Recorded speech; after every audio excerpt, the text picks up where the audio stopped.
Every night, the boy cried uncontrollably when the maid left. But it was only when he discovered what his father was doing in secret that his screams became desperate. The sun set every afternoon, pouring golden light through the bedroom window of James, a 9-year-old boy who lived in a large, old house situated in a quiet neighborhood in the small town of Stormwood. Although the house was beautiful and imposing on the outside, there was a sense of mystery and gloom in the air. After the maid, Donna Mary, went to bed, a solemn and uninterrupted cry from James filled the night, and no one could understand the cause of this crying. The reason for the crying, hidden from the residents, was known only to James. His mother, Linda, was a kind but constantly busy woman. In addition to being busy with her multiple daily tasks, Linda was always worried about the fragile health of her husband, John. This, in turn, was a serious and reserved man who rarely showed affection.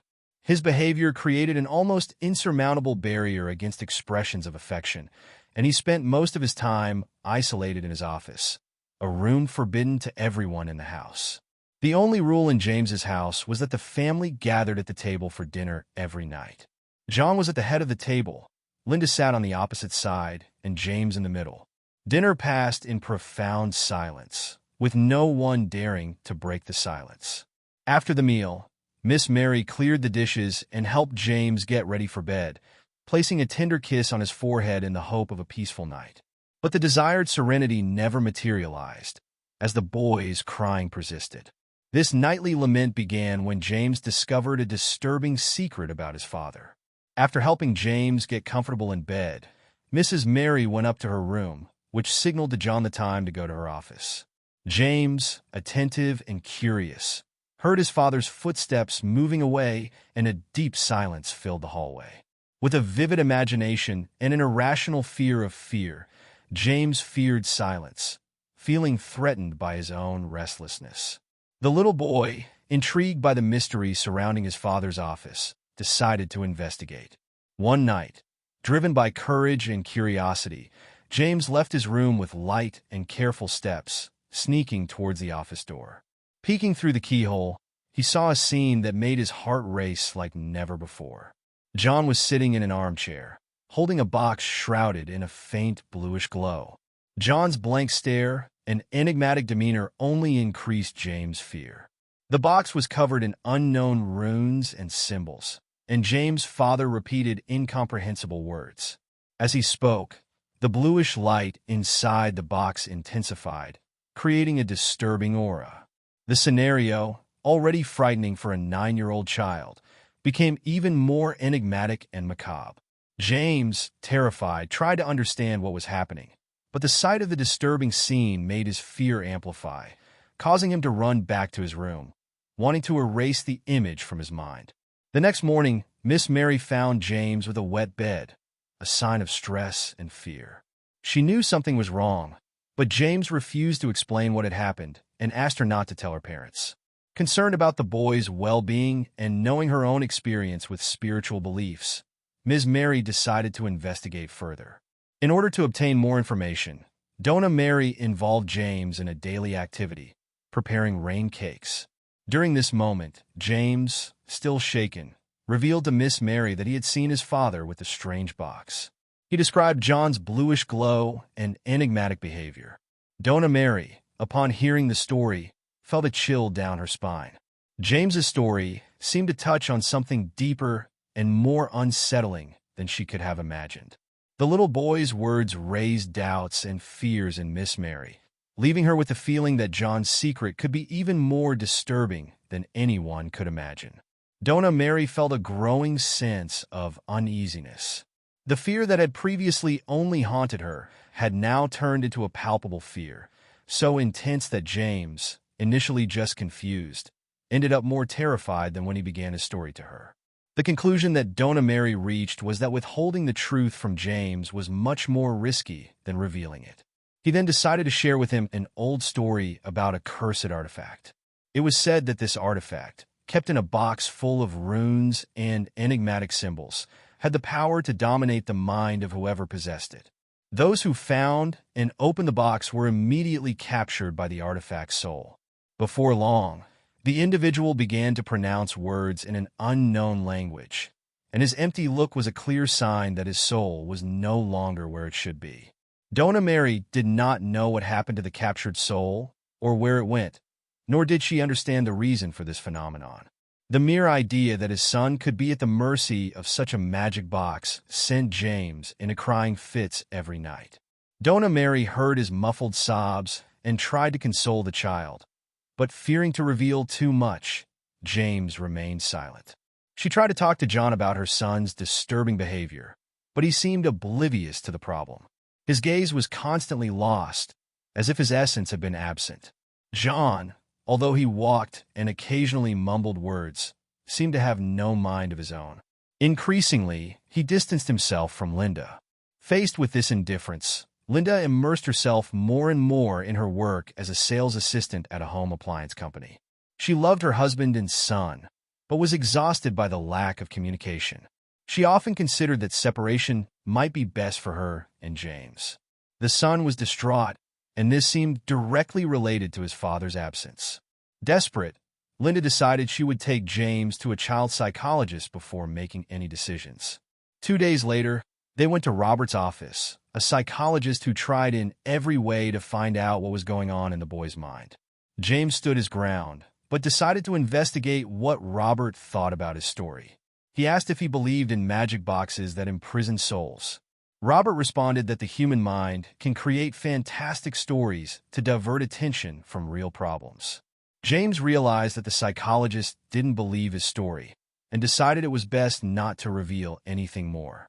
For James, it became clear that there was only one solution: face what caused him fear.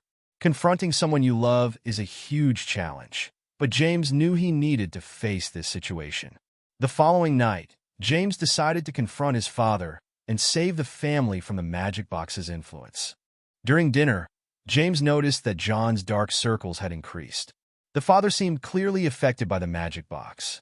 When Miss Mary went up to her room, James heard John's footsteps heading to the study. The sound of the door closing was the signal for James to act. He gathered all the courage he needed and headed to the office. John had warned the family not to enter the office when he was there, and James knew the door wasn't locked.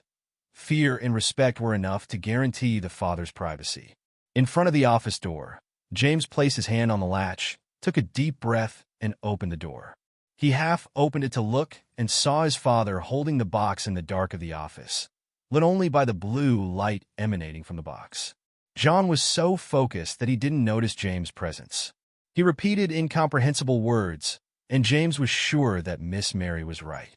The father was involved in a ritual and needed to be saved. Without hesitation, James ran towards his father and jumped onto the box. The impact caused the box to fall to the floor. John, surprised, was woken up by the bang. Linda, frightened by the noise, got up quickly, fearing for her son.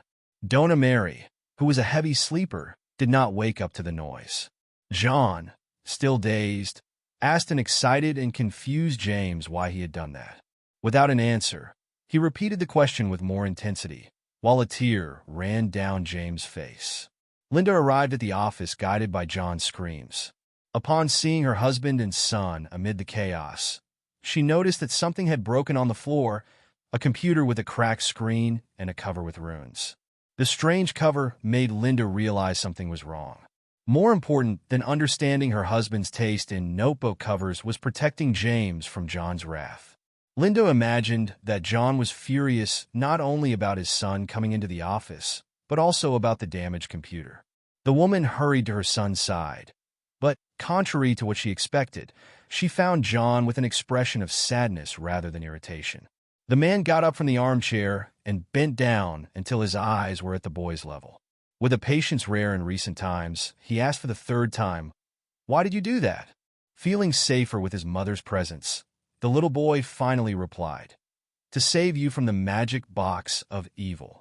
John at first thought he had heard wrong, but he soon remembered that James was only 9 years old, and therefore his worldview was still very limited. The man looked at his son and asked, "Why do you think this notebook is a magic box of evil?" For the first time since throwing the box on the floor, the boy looked at the object which was now destroyed, and realized that his father was right. It was just a computer. The runes on the cover had come loose, and James, trying to explain, handed one of the runes to his father, saying that they were signs that the box was evil. John laughed sadly and explained that the runes were just decorations on the cover of the notebook. Linda, who until then had remained silent, decided to question her husband about the origin of that notebook. Unable to escape, John understood that it was time to reveal his big secret.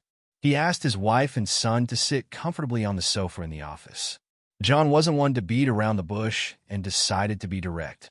He said that, a few months ago, he had discovered a small tumor in his lung. Linda, shocked, realized how much she had been separated from her husband, unable to realize the gravity of the situation. John continued, saying that he was being treated by a renowned doctor who had suggested an innovative treatment. He was undergoing radiotherapy sessions, which explained his tired appearance and the hair loss that he attributed to baldness. If all went well, he would recover and his hair would grow back. John made a joke to his wife, who smiled involuntarily. He explained that radiotherapy was physically and emotionally draining, and that his doctor suggested cognitive therapy with a psychologist specializing in hypnosis. The specialist was in Japan, so consultations were held at night in Brazil. That was why John went to the office every night. The notebook loaned by the doctor was used for video calls with the psychologist. The cover full of ancient runes was an element to create the necessary atmosphere for hypnosis. James, upon seeing his father saying the key words for hypnosis and looking at the laptop screen, believed that he was performing a magical ritual. The blue light from the screen, which was now destroyed on the floor, only reinforced this belief. James, fearing reprimand, squirmed on the couch. However, John looked fondly at his son and took responsibility for the situation. He admitted that he had failed to communicate to his family what he was going through, and that the treatment was difficult and isolating. Linda realized that her husband was not pushing her away because of a lack of love, but because he had not known how to share the suffering of the diagnosis. He decided that he would not separate from John as he had planned, and that he would support him. Father, mother, and son hugged each other, and still emotional, John asked his son why he believed the box had something magical in it. James made his father promise not to fight with Miss Mary, as she was the one who suggested that the runes were from a magical artifact. John, even though he didn't believe in such beliefs, decided to keep his promise and not fight with Dona Mary. The next day, Dona Mary was surprised to find the family already together and happy during breakfast. There was a new sense of complicity between Linda and John. Linda arranged with her husband to accompany him to the doctor that afternoon. At the office, John had to explain the laptop incident to the doctor and promised to buy a new one for the office. The doctor laughed at the boy's beliefs, but the joy did not last. Imaging tests showed that the tumor had not shrunk as much as it should have, and surgery became the only option. The doctor suggested that the operation be done as soon as possible. The couple returned home and talked to James about the surgery. The boy, with a heavy heart, went to Dona Mary and told her about the need for surgery. Mrs. Mary, who still believed in the computer's evil nature, told the boy that the only way to help John was to find and burn all the runes that had come loose from the box. James then decided to wait until his father wasn't home to go to the office to look for the runes. At dusk, James and Dona Mary looked for the runes that had come loose. John, upon arriving at the office and seeing the activity, remembered the promise he made to his wife. He spoke privately with Dona Mary, expressing respect for her beliefs, but asking her not to share these ideas with James. John believed that, after the conversation he had with Dona Mary, the problems with the maid were resolved. However, when he entered the office and saw what his son was doing, he realized that the situation was not so simple. It was evident that Miss Mary had said something to James. John, frustrated, looked at Dona Mary and exclaimed, "I already told you that I don't want that kind of belief in my house." John's scream made Mrs. Mary drop the notebook cover. James, in a hurry, ran to get the object, while Miss Mary looked at John with a pleading look and said, "Sorry about that, but it's for your own good." John, impatient, stated that he could not have an insubordinate employee in his house and that the only solution was dismissal. Donna Mary, astonished, protested that dismissal was not an option until she completed the process of burning the runes. Annoyed, John insisted that Donna Mary should leave the house immediately, taking only her own things with her. Donna Mary, with a sad look, turned to James, who was crying, thinking he was responsible for the situation, and whispered to him, "Burn it." James, realizing Miss Mary's sincere belief in the runes, decided he needed to do something. Knowing that, as a child, he shouldn't deal with fire, he looked for his mother as soon as she arrived home. He reported what happened, and his mother, although saddened by Donna Mary's dismissal, understood John's reasons. He had asked for only one thing, that Miss Mary not put any more fantasies into James' head. James, desperate, told his mother that he needed to burn the runes before his father's surgery. Linda tried to explain that burning an ornament wouldn't cure her father, but James insisted, believing it was the only way to help. With eyes full of tears, he asked that the ritual suggested by Donna Mary be carried out. To avoid an argument with John and also to alleviate her son's concerns, Linda agreed to perform the ritual, but only when John was not home. The next morning, John left to run some errands, and Linda took the opportunity to perform the ritual with James. The runes burned quickly, and suddenly Linda felt strangely relieved, as if she were actually helping John. Although she would never admit it, Linda felt there was something positive about those actions. Linda promised James that as soon as John recovered, she would try to convince him to rehire Miss Mary. Meanwhile, he would continue paying the employee's salary so that she would not face financial difficulties and could calmly look for a new job. Although she knew it would be difficult for John to change his mind, Linda was willing to try. The surgery took place the following week. After hours of waiting, Linda saw the doctor approaching, and, for a moment, she feared the worst. However, the doctor, with a relieved expression, announced that the surgery had been a great success. John was recovering well and would wake up from the anesthesia within a few hours. The tumor had been removed and, inexplicably, had shrunk considerably. The doctor admitted that he did not expect such a positive result, and that the reduction of the tumor made the procedure easier, reducing the risks involved. Linda, although still skeptical about the true nature of the runes, remembered the ritual and considered the possibility that, perhaps, Miss Mary and James's good intentions had helped in some way. When John woke up, he seemed transformed, not just physically, but also in terms of mood and disposition. He recovered quickly and within 2 weeks was back home. Upon returning home, John expressed his desire to find Miss Mary to apologize for the rudeness with which he had treated her and to offer her job back if she wanted to return. Linda, however, did not mention that she was paying Donna Mary's salary or that she had ever considered rehiring her. The next day, Linda went to Donna Mary's house, but found an incorrect address. A nice lady explained that Donna Mary had never lived there and that her real address was number 52, which did not exist. The lady revealed that other people had also looked for Donna Mary at that address, mentioning how she had helped resolve problems. Donna Mary seemed to have an almost magical ability to help people and leave when she felt her mission was accomplished. Linda was intrigued, and when she checked her bank account, she discovered that the payment to Donna Mary had been returned. Although she never knew for sure if the runes had some evil power or if Miss Mary was an angel in disguise, Linda found solace in her family's happiness. James seemed to accept Donna Mary's departure, even though he knew something that no one else knew.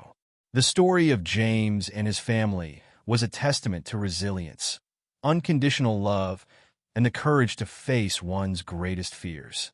As the days passed, faith and hope continued to be the key to a brighter future. The true charm was in the kindness, compassion, and strength of human bonds. Amid the storms of life, love and family togetherness were powerful forces that healed and transformed lives in unimaginable ways. One day, upon returning from a walk, James and Linda found an envelope with no return address on the door. Inside was a letter written in elegant, ancient handwriting. The letter said, "Dear James, Linda, and John, I know my abrupt departure left many questions unanswered. I am grateful for all the affection and trust you have placed in me. Each of you possesses incredible strength and a love that transcends difficulties. It is this love that brought John back to health and kept this family together and happy. My mission was to help those in need, and when I feel that my task is accomplished, it's time to move on to help other people. Don't worry about me. I'm where I'm supposed to be, helping other families find their way, just like I did with you. Never stop believing in the power of love and compassion. Always remember that true magic is in the bonds we build and the strength we find in each other. With affection, Donna Mary. The letter brought tears to everyone's eyes, but also a sense of peace. Donna Mary had been an angel in their lives, bringing light and hope.